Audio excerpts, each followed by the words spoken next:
BJP नेताओं की इन दिनों अश्लील वीडियो की ऐसा लगता है जैसे वेब सीरीज आ रही है। कभी मध्य प्रदेश से आती है, कभी दक्षिण से, कभी यूपी से। वहीं अब मैनपुरी से एक साथ 130 वीडियो सामने आए हैं। ये वीडियो हैं नगर अध्यक्ष के बेटे के, जिनके अलग अलग महिलाओं के साथ न सिर्फ संबंध बनाते हुए बल्कि कई अश्लील वीडियो तो ऐसे हैं जिनको हम आपको दिखा तक नहीं सकते। यूपी के मैनपुरी से सनसनीखेज मामला सामने आने के बाद बीजेपी की महिला नेता बुरी तरह घिर गई, क्योंकि उनके बेटे की अश्लील करतूत ने उनका सिर झुका दिया है। 130 सोशल मीडिया पर वीडियो वायरल होने के बाद पूरे जिले में खूब चर्चा हो रही है और बात लखनऊ और दिल्ली तक पहुंच गई। ये वीडियो अलग अलग होटल के बनाए गए हैं और इसमें वो खुद नजर आ रहे हैं। इतने वीडियो एक साथ वायरल होने के बाद सवाल उठ रहे हैं कि कैसे ये सब कुछ संभव हुआ और कैसे एक शर्मनाक घटना को लगातार एक के बाद एक ये नेता अंजाम देता रहा और माता पिता को पता तक नहीं चला। बीजेपी के नेता अब इस पूरे मसले को लेकर के अपना मुंह तक छिपाने लगे। वहीं समाजवादी पार्टी ने बीजेपी पर तंज कसना शुरू कर दिया है। यहां तक कि बीजेपी नेता तो अब चुप हो गए हैं। सपा अध्यक्ष अखिलेश यादव ने एक्स पर एक पोस्ट किया जिसमें लिखा कि भाजपाई नेताओं और उनके परिजनों के कुकृत्य के सिलसिलेवार खुलासों की कड़ी में मैनपुरी से 130 वीडियो का महाभंडाफोड़ हुआ है। भाजपाइयों के कुख्यात कर्नाटक कांड से टक्कर लेता हुआ दिख रहा है। ये खुलासा तो मैनपुरी के भाजपाइयों के घर से हुआ है, इसीलिए इसका आरोप बीजेपी के आईटी सेल विपक्ष पर भी नहीं डाल सकती है। इसके अलावा उन्होंने कई आरोप लगाते हुए और बातें कही। अखिलेश यादव ने तो बीजेपी को खूब सुना डाला है। वहीं इस पूरे मसले को लेकर के मुख्य आरोपी, जिसका नाम शुभम गुप्ता है, जिसके ये वीडियो हैं, उसकी पत्नी ने भी अपने पति पर कई गंभीर आरोप लगाए। बाकायदा उन्होंने एप्लीकेशन तक पुलिस के अंदर दे दी है और पत्नी ने क्या कुछ कहा है उस अपने पति के बारे में सुनिए। क्या नाम आपका?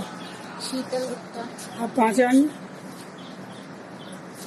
मतलब कहाँ रहती थी आप? मायका कहाँ है? करहल में। अच्छा, शादी आपकी कहाँ हुई थी? मैनपुरी में। कब हुई थी शादी? 30 नवंबर सन 2021। कहाँ पर हुई थी? किसके यहाँ? BM garden. किन क्या हुई थी? मतलब आपके पति का नाम क्या है? शुभम गुप्ता, नारायण टेरस, करहल। करारू। अच्छा, क्या मामला? आप ये महिला थाने में आई, क्या हुआ? मेरे साथ मेरे ससुराल वाले पूरा परिवार मिलकर मुझे मारपीट करता है, मुझे दहेज के लिए प्रताड़ित करता है और मुझे बहुत बुरी तरीके से भूखा प्यासा सब रखा है। 15-20 दिन हो गए, खाना तक नहीं दिया। कमरे में बंद, कहीं भी जाते कमरे में बंद करके जाते हैं, पूरे घर में ताला लगा के जाते हैं। हर तरीके से मैं कोई भी, जहाँ तक कि एक शैम्पू भी अगर मुझे चाहिए होता है वो भी मांगना पड़ता है और उसके लिए भी मुझे ताने दिया जाता है कि तेरे बाप के घर से नहीं आई है शैम्पू के पाउच। ना मुझे टीवी चलाने, मुझे कुछ भी चीज़ यूज़ करने नहीं जाते। पूरा घर नीचे AC में सोता है। पति, सास, ससुर, नंद सब AC में नीचे सोते हैं। मुझे ऊपर कमरे में जमीन पे सुलाया जाता है। छत में सिर्फ पंखा लगाया क्या जाता है, तेरे घर से कुछ नहीं आया, तुझे किसी में रहने का कोई अधिकार नहीं है, कोई चीज छूने का अधिकार नहीं है। कितने दिनों से आपको प्रताड़ित कर रही है? 3 साल से बराबर। पर मैंने जो लगा कि हाँ आप सुधर जाएंगे, कभी तो बात सही होगी, लेकिन वो दिन पे दिन उनका बढ़ता ही जा रहा है। अब तो मेरे पति दूसरी औरत के साथ चक्कर चलता है और जब पहले मुझे शादी से पहले नहीं बताया गया था कि इनका अफेयर चलता है, कुछ भी नहीं बताया गया था, तब कुछ भी नहीं कहा था। और अब अफेयर चलता है, जब मैं घर में कहती हूँ तो मुझसे कहा जाता है तू कुछ भी मेरा नहीं उखाड़ पाएगी, मैं उसके साथ अफेयर चलाऊंगा, मैं उसके रखूंगा, मैं उसके साथ सब कुछ करना। और ये मेरे पति उस महिला के साथ शारीरिक संबंध बनाते हुए कि मुझे गंदी वीडियो दिखाते हैं और कहते हैं देख अब तू बुला अपने बाप, अपने भाई, अपनी बहन, सबको बुला और करवा, जो कर सकती है, जो तू कर सकती कर।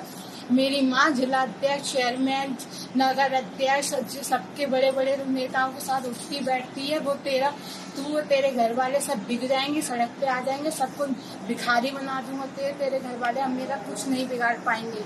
कितने दबंग लोग हैं वो लोग? क्या बहुत मुझे डरा के धमका के, मेरी नंद ने मेरा हाथ पकड़ के जीने में खींच के ऊपर लेके गई थी। मेरी सास ने मुझे मारा बहुत बुरी तरीके से, पति ने। और ससुर मेरा क्या कहता है, मार साले को, खुद उसके घर वाले आएंगे। सब कुछ ले ये गए। आपके चोटों के निशान लगे हुए, ये कैसे लगे? ये मेरे पति ने, मैं चुन्नी डाली तो तब उन्हें कस के चुन्नी मेरी पकड़ के खींची, गला दबा के कह रहे तू मर जाएगी तो मैं दूसरी शादी करके लेके आऊंगा। कहता है तुझे, मेरी सास कहती है तुझे तो गूंगा बना के रखूंगी, तुझे गूंगा कर दूंगी, मैं तुझे इतनी बुरी तरीके से रखूंगी, बनाए तुझे गूंगा कर दूंगी। पति का नाम क्या आपके? शुभम गुप्ता और रवि गुप्ता। और नंद का? कोमल गुप्ता। सास ससुर के? सास का नाम सीमा गुप्ता, नगर अध्यक्ष बीजेपी महिला मोर्चा दक्षिण नगर अध्यक्ष। और ससुर? ससुर का भगवा शरण गुप्ता। इस पूरे मसले को लेकर के समाजवादी पार्टी के बाद कांग्रेस भी सामने आई और यूपी कांग्रेस ने इस वायरल वीडियो को लेकर के तंज कसा है। एक्स पर उन्होंने लिखा, नाम शुभम गुप्ता, पहचान मैनपुरी, बीजेपी महिला मोर्चा की नगर अध्यक्ष सीमा गुप्ता के बेटे, शौक महिलाओं के साथ अश्लील वीडियो बनाना। इनके एक दो नहीं, पूरे 130 अश्लील वीडियोस सामने आए। इनकी पत्नी का आरोप है कि मेरे पति के कई महिलाओं के साथ अवैध संबंध हैं, मेरे पति उसके साथ गंदे गंदे वीडियो बनाते हैं और मुझे खुद दिखाते हैं। यही है बीजेपी का असली चाल, चरित्र और चेहरा। कुलदीप सिंह सेंगर, बबन सिंह रघुवंशी, अमर किशोर, मनोहर धाकड़ और अब शुभम गुप्ता। इंतजार कीजिए, लिस्ट अभी और लंबी होने वाली है, चेहरे और बेनकाब होने वाले हैं। यानी शुभम गुप्ता के कांड को लेकर के बीजेपी पूरी तरह से घिरी हुई है और अखिलेश यादव से लेकर के कांग्रेस तक निशाना साध रहे हैं। लेकिन वहीं दूसरी तरफ उनकी मां, जो कि नगर अध्यक्ष हैं, वो फोन तक नहीं उठा रही हैं। हालांकि इसी बीच में जिस महिला के साथ शुभम का वीडियो वायरल हुआ है, उस महिला ने भी एक FIR दर्ज कराई है जिसमें शुभम की पत्नी तक का नाम शामिल है। फिलहाल इस खबर को लेकर के आप क्या सोचते हैं, हमें कमेंट बॉक्स में कमेंट करके जरूर बताइए। नमस्कार। Subscribe to One India and never miss an update.